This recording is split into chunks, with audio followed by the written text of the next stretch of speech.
के माध्यम से अवेयर हैं, जागरूक हैं कि आज राष्ट्रीय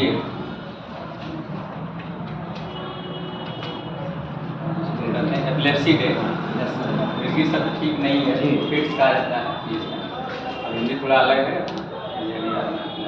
खैर, उसके प्रति जागरूकता बढ़ाने के लिए लोगों में अवेयरनेस, और यदि उसके किसी घर में या समाज में या कहीं पे कार्य स्थल पे अगर कोई ऐसा व्यक्ति है तो उसको फौरी तौर पे मतलब तुरंत कैसे उपचार दिया जाए, कैसे उसको सहायता दी जाए। कुछ भ्रांतियाँ भी हैं इस संदर्भ में, तो इस सब पे डिटेल मैडम बात करेंगे। आज के इस अवसर पे और इतने 60 नोटिस कह लीजिए या केवल फोन कॉल पे मैंने कल मैडम से बात किया कि मैडम हमें एक रिसोर्स पर्सन चाहिए। तो कहें क्या बात है, मैंने कहा मैडम कल हम चाह रहे हैं कि अवेयरनेस डे मनाया जाए, जागरूकता मनाई जाए। तो कहें ठीक है, तो हम बताते हैं। तो मैडम कहेंगे आखिर क्या करना है उसमें। हमने कहा करना कि हमारे बच्चे रहेंगे जो भावी शिक्षक हैं उनको आपको जो है जागरूक करना है। तो मैडम कहा कोई बात नहीं, हम ही आ जाएंगे, आप अगर अनुमति दें तब भी बिल्कुल मैडम स्वागत है आपका विभाग में।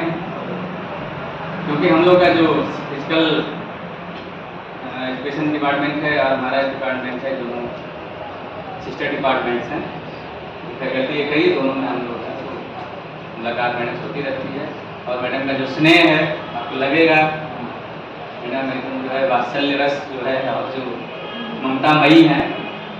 कुछ लोग ऐसे होते हैं जिनको देख कर या जिनकी उपस्थिति से ही एक सकारात्मक भाव, एक सकारात्मक माहौल, एक पॉजिटिव इन्वायरमेंट, इसको हम लोग मैडम रिस्पॉन्सिव बोलते हैं, अनुकूल वातावरण।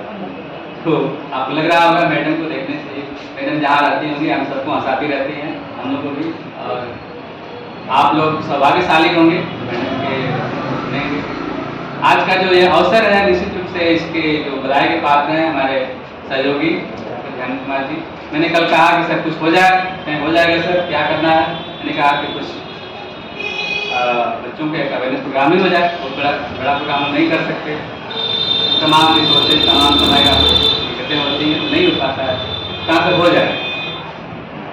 तो आपने इसको आयोजन किया है, बहुत बढ़िया से आयोजन किया। और सबसे बड़ी बात कि हमारे जो विद्यार्थी हैं, जो पिपिल टीचर्स हैं, छात्राध्यापक उनको करते हैं, वो इतने एक्टिव हैं कि बड़े मनोयोग के साथ, और आपके चेहरे खिले हुए हैं। मुझे पूरी उम्मीद है कि यह कार्यक्रम बिल्कुल सफल होगा और उसमें आपका जो सहयोग होगा, आप में से भी यदि कोई अपनी बात, अपने विचार प्रस्तुत करना चाहता है तो उसका भी स्वागत होगा। और साथियों, बहुत सारी भ्रांतियाँ समाज में हमारे, थोड़ा सा मैं बैकग्राउंड बताना चाहूँगा।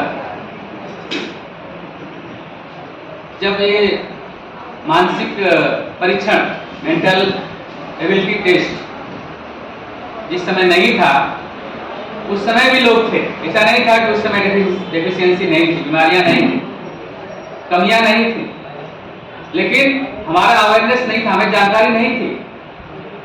क्या जानकारी नहीं थी कि हमको नहीं पता था कि कोई बुद्धि नाम की चीज होती है, कोई मेंटल एबिलिटी होती है, मानसिक योग्यता होती है, और इस योग्यता के अभाव में व्यक्ति का व्यवहार बदल जाता है, चेंज हो जाता है।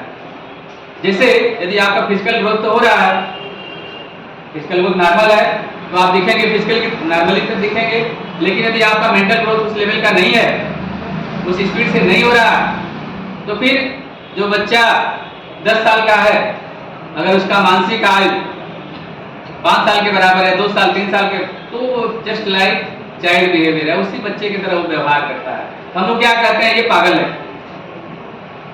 1905 के पहले जब ये मेंटल एबिलिटी टेस्ट या जो इंटेलिजेंस पर जो टेस्ट है नहीं था, तो लोग ऐसे लोगों को कहाँ रखते थे, हॉस्पिटल में। हालांकि वो उनको कोई दिक्कत नहीं है, भाई डेवलपमेंट हुआ, मान ली हमारी हाइट कम रह गई, किसी की हाइट लंबी हो गई, कोई खली हो गया, कोई बहुत लंबा हो गया, ये तो ग्रोथ है ना।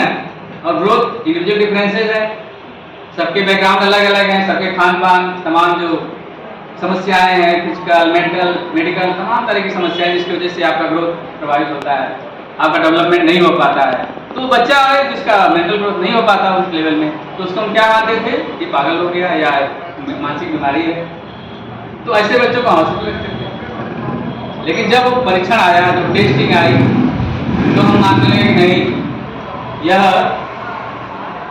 एक डेफिशिएंसी है, एक ग्रोथ की प्रॉब्लम है, डेवलपमेंट की प्रॉब्लम है, यह बच्चा भी नॉर्मल है, बशर्ते कि इसका मानसिक जो आय है, जो मेंटल एज है, वो उस लेवल का नहीं है। ऐसे तमाम भ्रांतियां थी। लोग कहते थे मान लीजिए किसी घर में अगर कोई बच्चा इस तरह का पैदा हो गया जो किसी सेंसरी ऑर्गन उसका लोप नहीं है या कम डेवलप है, देख नहीं सकता नॉर्मल तरह बोल नहीं सकता, सुन नहीं सकता, या जो उसके लिम्फ जो है हाथ पैर है उतना डेवलप नहीं है, चल नहीं सकता, तो लोग कहते थे कि ये किसी पूर्व जन्म का पाप, इसके जो पूर्वज हैं या इसके माता पिता हैं, इन लोगों ने पूर्व जन्म में कोई पाप किया होगा जिसका परिणाम, जिसके वजह से यह हुआ, या इसके घर में ये बच्चा है। तो इस सामाजिक पाप जो सोसाइटी होती है ना, तो सोसाइटी में कुछ ऐसी चीजें होती हैं जो लोग बचाना चाहते हैं, नहीं एक्सपोज करना चाहते हैं, ऐसे बच्चों को घर में रखा जाता था, और बहुत सारे बच्चों को जन्म लेते ही खत्म कर दिया जाता था। ये समाज में नहीं आ पाते थे बच्चे। आज आप देख रहे हैं ना, जब एक रविंद्र जैन का नाम जानते हैं, रविंद्र जैन नाम सुना है? अगर रविंद्र जैन को जन्म लेते ही एकदम मार दिया गया होता, या उनको समाज में उनको अवसर नहीं मिलता, उनको पढ़ने लिखने का, अपने जो उनका हुनर जो था, जो म्यूजिकल जो टैलेंट है, अगर उसको ग्रोथ नहीं किया, डेवलप नहीं किया गया होता, अवसर नहीं दिया गया था, तो आज हम जो रामायण महाभारत का बड़े प्रेम से सुनते हैं ना, वो रामायण महाभारत किसकी देन है? रविंद्र जैन की देन है। बहुत सारे ऐसे फिल्म है जिसमें उन्होंने संगीत दिया है, और वो लेजेंडरी फिल्म है। कभी भी आप वो गाना सुनेंगे तो आप भूल जाएंगे, बड़खड़े हो जाएंगे कि क्या गाना, तो गजब उनका जो आवाज। अभी एक बच्ची आ रही है, आप लोग देख रहे हैं, ये सारे गाना जो चलता है कंसर्ट वगैरह, उसमें एक बच्ची है टोटली ब्लाइंड है, और जब उसने गाना शुरू किया तो लगा कि मतलब कोई डिवाइन पावर है। मैं नहीं कह रहा, उसमें जो जज बैठे थे, विशाल सर और जो 2-3 लोग हैं, वो कह रहे थे कि मुझे लगा कि नहीं, वास्तव में आज संगीत क्या मुझे पता चला, ये संगीत कोई ऐसी चीज नहीं बल्कि डिवाइन पावर, कनेक्ट हो गए वहां से, जो भी आपका जो इसको इष्ट मानते हैं, तो ये पावर बशर्ते उनको अवसर दिया है। इस तरह की तमाम बीमारियां हैं जिसका भ्रम है हमारे लिए है। इसी तरह से जैसे ये जो फिट्स आते हैं, झटके आते हैं बच्चों को, लोगों को, इसमें अगर अवेयरनेस आपको है तो आप उनकी जाने बचा सकते हैं। जैसे आग मान लीजिए है, अगर आप जैसे आज अभी चला ना, अभी ठंडी आएगी, अंगीठी लोग जलाएंगे और करेंगे। अगर आपको पता नहीं है, वो बच्चा या बूढ़ा जो भी व्यक्ति है, अगर वो आग के पास बैठा हुआ है, अगर उसी समय उसके फिट्स आ गए तो उसको तो होश नहीं रहता है, तो वहाँ पे क्या होगा, उसको तो मतलब क्षति हो सकती है।